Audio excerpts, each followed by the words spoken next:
எல்லாருக்கும் வணக்கம். இன்னைக்கு நாம பார்க்க போறது குரட்டை எதனால் உண்டாகிறது, அதனை கண்ட்ரோல் பண்ற டிப்ஸ்களை தாங்க நான் இன்னைக்கு உங்களோட ஷேர் பண்ண போறேன். உலக மக்கள் தொகையில 45% ஆஃப் மக்கள் இந்த பிரச்சனைக்கு ஆளாகி இருக்காங்களாம். முக்கியமா ஜென்ஸுங்க தான் இந்த பிரச்சனைக்கு அதிகமா சிக்கி இருக்கிறாங்க. இந்த பிரச்சனையில அதுக்கு காரணம் அவங்களுடைய ஹேபிட்ஸ் பிளஸ் உணவு பழக்க வழக்கங்கள். மெஜாரிட்டி ரீசன் பாத்தீங்கன்னா வெயிட், ஒபிசிட்டி தான் இதுக்கு பெரிய காரணமா இருக்கு. நெக்ஸ்ட் லேடிஸ்க்கு மெனோபாஸ் டைம்ல உள்ள லேடிஸ்ங்களுக்கு இந்த பிரச்சனை அதிகமா வருது. சோ முதல்ல என்னென்ன காரணங்கள்னு ஃபர்ஸ்ட் பார்த்துடலாம்.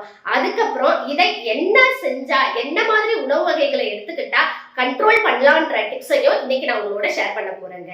ஃபர்ஸ்ட் காரணத்தை பார்த்துருவோம். மெயின் காசஸ்னு பாத்தீங்கன்னா சொன்ன மாதிரி ஒபிசிட்டி. செகண்ட் ஸ்லீப்பிங் ஸ்ட்ரைட்டா படுக்கிறவங்களுக்கு இந்த பிரச்சனை வரும். அதாவது ஒண்ணு லெஃப்ட் சைட் திரும்பி படுக்கணும், இல்லைன்னா ரைட் சைட் திரும்பி படுக்கணும். ஸ்ட்ரைட்டா படுக்கிறவங்களுக்கு இந்த பிரச்சனை வரும். அதே மாதிரி மூக்கடைப்பு உள்ளவங்களுக்கும், மூக்குல எதனா பிரச்சனை இருக்குது, சின்ன வயசுல எதனா மூக்குல அடிபட்டு இருக்கு, இந்த மாதிரி உள்ளவங்களுக்கும் இந்த பிரச்சனை அதிகமா இருக்கும். தூக்கம் வரலன்னு சொல்லிட்டு ஸ்லீப்பிங் டோஸ் போடுறாங்க பாருங்க ரெகுலரா, அவங்களுக்கு இந்த பிரச்சனை வரும். மெஜாரிட்டியா ஜென்ஸுங்களுக்கு இது வர காரணம் என்னன்னு பாத்தீங்கன்னா ட்ரிங்க்ஸ். நைட்ல நல்லா ட்ரிங்க்ஸ் பண்ணிட்டு படுக்கிறவங்களுக்கு இந்த பிரச்சனை அதிகமா இருக்கும். சோ இப்ப காரணங்களை பார்த்துட்டோம். நீங்க எந்த இடத்துல இருக்கீங்கன்னு ஃபர்ஸ்ட் நீங்க ஐடென்டிஃபை பண்ணிக்கோங்க. அப்போ அதை எப்படி கண்ட்ரோல் பண்ணலாம், அந்த விஷயத்தை எப்படி மாத்தலாம்னு டிசைட் பண்ணாலுமே குரட்டைக்கு ஓரளவு எண்டுகாடு போட முடியும். இப்போ இந்த குரட்டை எப்படி உருவாகுதுன்னு பார்த்துலாங்க. நம்மளுடைய தொண்டையின் பின்பகுதியில் பாரின்ஸ், மூச்சு காற்றை சுவாசிக்கும் நாசோபாரின்ஸ், அதனுடைய சாஃப்ட் பேலட், சிறுநாக்கு, நாக்கின் அடிப்பகுதி உள்ள தசைகள் தூங்கும் போது லூஸ் ஆயிடுது.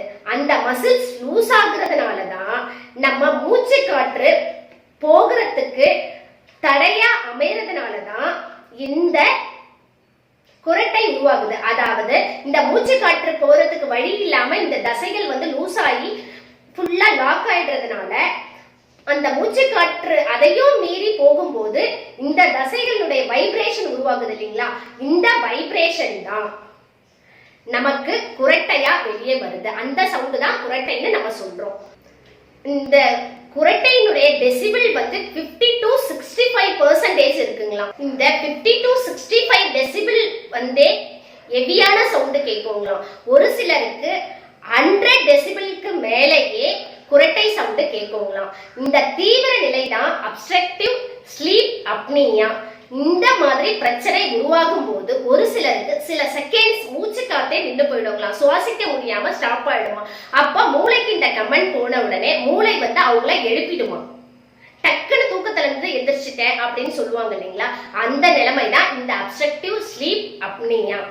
இது தீவிரமான நிலை. இந்த மாதிரி பிரச்சனை வரும்போது கேர்ஃபுல்லா தயவு செய்து டாக்டரை பாருங்க. லங்ஸ் டாக்டரை பார்த்து அவங்க சொல்ற மெடிசனை எடுத்துக்கோங்க. அந்த மெடிசனோட பிளஸ் சில, அதாவது தூங்குறது, ஒண்ணு ஸ்ட்ரைட்டா படுக்காம இடது இல்லது வலது பக்கம் படுத்து தூங்குங்க. முக்கியமா இந்த ஸ்லீப்பிங் டோஸ் எல்லாம் முடிஞ்ச வரைக்கும் எடுக்கிறத ஸ்டாப் பண்ணுங்க. இந்த மாதிரி தீவிர நிலை தூக்கம் கலைஞ்சிருச்சுன்னா அவங்களுக்கு பாத்தீங்கன்னா அதிகமா தலைவலி இருக்கும், சுறுசுறுப்பு, உடம்பு சுறுசுறுப்பு இல்லாம இருக்கும், ஒரு மாதிரி டென்ஷனை ஏற்படுத்தும், இந்த மாதிரி பல பிரச்சனைகளை ஏற்படுத்தும். சோ குரட்டை என்பது சாதாரண விஷயம் இல்லை. இப்போ இந்த குரட்டையை கண்ட்ரோல் பண்ற சொல்யூஷன்ஸ் பார்த்துலாங்க. முக்கியமா நீங்க பார்க்க வேண்டியதுதான் லங்ஸ் டாக்டர். அவங்க சொல்ற மெடிசன்களோட பிளஸ் மூச்சு பயிற்சி, தியானம் கண்டிப்பா பண்ணணும். ஏன்னா நிறைய பேருக்கு பாத்தீங்கன்னா மூக்குல அடைப்பு இருக்கும். எனி டைம் என்ன சொல்றது, அவங்க வாய் வழியா தான் சுவாசிப்பாங்க. அவங்கெல்லாம் கண்டிப்பா மூச்சு பயிற்சி செஞ்சா நல்லாவே இந்த பிரச்சனைக்கு ஓரளவு எண்டுகாடு கொடுக்கலாம்.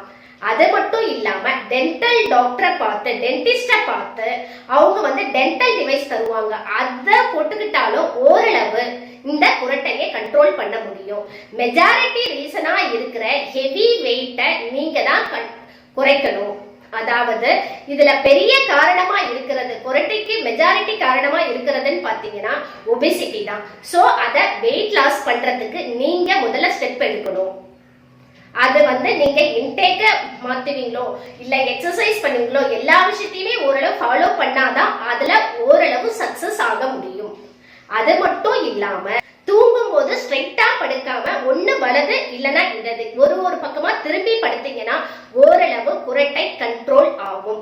இப்போ என்னென்ன உணவு முறைகளை என்னென்ன இன்டேக் எடுத்துக்கிட்டா இந்த பிரச்சனை கண்ட்ரோல் ஆகும்னு பாத்துடலாங்க. முக்கியமா மிளகு உணவுல எந்த வகை உணவுலயும் மிளகு சேர்த்துக்கோங்க. மிளகு இன்டேக்க ரெகுலரைஸ் பண்ணுங்க. நெக்ஸ்ட் பாத்தீங்கன்னா சீந்தல் சூரணம் அதை சாப்பிட்டாலும் இந்த மாதிரி குரட்டை பிரச்சனை கண்ட்ரோல் ஆகுங்களாம். அது மட்டும் இல்லாம கொரட்டை தைலம் அது நாட்டு மருந்து கடையில கிடைக்குங்களாம். இது சித்த மருத்துவத்துல உண்டானது. இந்த கொரட்டை பழ தைலத்தை தலையில தேய்ச்சி குளிச்சோம்னா கொரட்டை கண்ட்ரோல் ஆகுமா. அது மட்டும் இல்லாம முடி வளர்ச்சியும் அது தூண்டுமா, முடியும் நல்லா வளர தொடங்குங்களாம். சோ 2 யூசஸ் இருக்கு இந்த கொரட்டை தைலத்துல. நான் இப்ப சொல்ல போறது என்னன்னு கேட்டீங்கன்னா சளி, தும்மல், அலர்ஜி, மூக்கடைப்பு ரெகுலரா இருக்குது. மூக்கடைப்பு மெஜாரிட்டி ரீசனா இருக்குது இந்த கொரட்டைக்கு. சோ இந்த மூக்கடைப்பு, சளி, தும்மல் எல்லாம் கண்ட்ரோல் பண்ற ஜூஸ்னும் அதாவது ஜூஸ் பேஸ்ல இருக்கிற ஒரு விஷயத்தை தான் இப்ப நான் உங்களோட ஷேர் பண்ண போறேன். இதுக்கு தேவையான பொருட்கள்னு பாத்தீங்கன்னா பைனாப்பிள், மிளகுத்தூள், மஞ்சள் தூள், தேங்காய் பால். தேங்காய் பால் எல்லா பிரச்சனைகளுக்கும் ஒரு அருமருந்துங்க. சோ அதாவது இப்ப நீங்க ஃபர்ஸ்ட் ஒரு வேலைக்குரியதை மட்டும் நான் சொல்லிடுறேங்க. ஓரளவு ஒரு கைப்பிடி அளவு பைனாப்பிள் எடுத்துக்கோங்க, பீஸ் பீஸா கட் பண்ணி. அது கூட 1 to 1.5 ஸ்பூன் அளவுக்கு மிளகுத்தூள் சேர்த்துக்கோங்க. ஒரு பிஞ்ச் அளவுக்கு மஞ்சத்தூள் சேர்த்துக்கோங்க. இது மூணுத்தையும் சேர்த்து ஜஸ்ட் அரைச்சுக்கோங்க.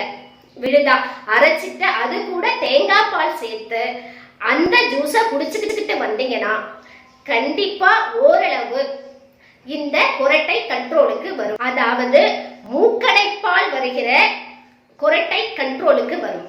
சோ நமக்கு எந்த பிரச்சனைன்றதை நம்ம தான் ஐடென்டிஃபை பண்ணணும். இந்த மாதிரி பிரச்சனை தான் மெஜாரிட்டியா இருக்குதுன்னு நீங்க ஃபீல் பண்ணீங்கன்னா இந்த ஜூஸை குடிச்சுக்கிட்டு வந்தீங்கன்னா இந்த மூக்கடைப்பு கண்ட்ரோல் ஆகும். சோ அதனால குரட்டையும் கண்ட்ரோலுக்கு வரும்.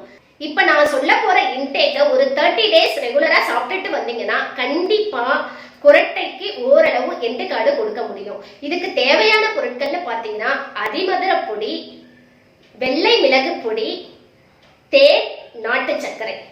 இதையும் நைட்ல தூங்குறதுக்கு முன்னாடி குடிச்சிட்டு படுக்கணும். இதை எப்படி செய்யறதுன்னு கேட்டீங்கன்னா அதிமதுரப்பொடி 1 ஸ்பூன், வெள்ளை மிளகு தூள் 1 பிஞ்ச் பிளஸ் தேன் ஒரு 1/2 ஸ்பூன் அந்த மாதிரி போட்டுக்கோங்க. பனங்கற்கண்டு தேவையான அளவு உங்களுக்கு பிடிக்கிற அளவுக்கு சேர்த்து வெதுவெதுப்பான நீர்ல கலந்து குடிச்சுக்கிட்டு வந்தோம்னா தூங்குறதுக்கு முன்னாடி கண்டிப்பா இந்த குரட்டை கண்ட்ரோலுக்கு வரும். இப்ப நான் சொல்ல போற இந்த இன்டேக் ரொம்ப ஈஸியானதுங்க. வீட்டுல இருக்கிற பொருளை வச்சுதான் பண்றது. என்னன்னு கேட்டீங்கன்னா தக்காளி, தேன், மிளகுத்தூள், இந்த 3 விஷயம். நான் சொல்ற எல்லா இன்டேக்குமே நைட்ல தூங்குறதுக்கு முன்னாடி சாப்பிடுறது தான். இதையும் பாத்தீங்கன்னா ஒரு தக்காளி எடுத்துக்கோங்க, கொஞ்சமா மிளகுத்தூள் சேர்த்து லைட்டா மிக்சில அரைச்சுக்கோங்க. அது கூட தேன் கலந்து வெதுவெதுப்பான நீர்ல, மெயினா இப்ப அரைக்கும் போது வெதுவெதுப்பான நீர் போட்டு அரைங்க. ஏன்னா நைட்ல குடிச்சிட்டு தூங்குறது இல்லைங்களா, அதுக்காக அப்படி பண்ணிட்டு அதை ரெகுலரைஸ் பண்ணிட்டு வந்தீங்கன்னாலும் கண்டிப்பா குரட்டை கண்ட்ரோலுக்கு வரும். முக்கியமான ஒரு ரீசன் சொல்றதுன்னா என்ன ரீசன் நீங்க ஃபர்ஸ்ட் உங்களுக்கு ஐடென்டிஃபை பண்ணிக்கோங்க. அதுக்கு சார்ந்த இன்டேக்குங்களை எடுங்க, கண்டிப்பா நல்ல ரிசல்ட் இருக்கும். இப்ப நான் சொல்ல போற இன்டேக்கும் ஓரளவு ரெகுலரைஸ் பண்ணீங்கன்னா குரட்டைக்கு எண்டுக்காடு கொடுக்க முடியுங்க. இதுக்கு தேவையான பொருட்கள்னு பாத்தீங்கன்னா ஆலிவ் ஆயில் 1 ஸ்பூன், தேன் 1/2 ஸ்பூன். இது ரெண்டுத்தையும் கலந்து நைட்ல தூங்குறதுக்கு முன்னாடி குடிச்சிட்டு தூங்கிட்டு வந்தோம்னா எதையுமே ரெகுலரைஸ் பண்ணணும். ஒரு நாள் பண்ணிட்டு விட்டுட்டா எந்த வேலையும் கண்டிப்பா எந்த விஷயமும் நடக்காது. சோ ரெகுலரைஸ் பண்ணிட்டு வந்தீங்கன்னா இதுவும் ஓரளவு குரட்டையை கண்ட்ரோல் பண்ணும். நான் சொல்ல போற இன்டேக் குரட்டையையும் கண்ட்ரோல் பண்ணும், சேம் டைம்ல வெயிட் லாஸையும் கொண்டு வரும். அதுக்கு தேவையான பொருட்கள்னு பாத்தீங்கன்னா கேரட், இஞ்சி, எலுமிச்சை, ஆப்பிள். இந்த 4 அதாவது 1 கேரட், 1 துண்டு இஞ்சி, 1/2 ஆப்பிள் முழுசா கூட போட்டுக்கோங்க, அது உங்க சாய்ஸ்.